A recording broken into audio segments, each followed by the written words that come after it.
ค่ะเราก็รายงานสดจากลิเวอร์พูลนะคะ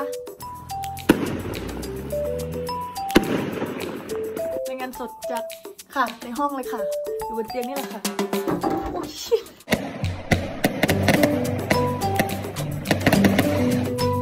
เนื่องจากในวันนี้นะคะมีเทศกาลนะคะ Guy Fawkes Night นะคะ Bonfire Night something นะคะเขาก็เลยมีการจุดพลุฉลองกันเห็นพลุไหมเขามีการจุดพลุฉลองกันนะคะแล้วไปดูพลุสวยๆกันจ้านู่นไงพลุไปออกไปดูว้าว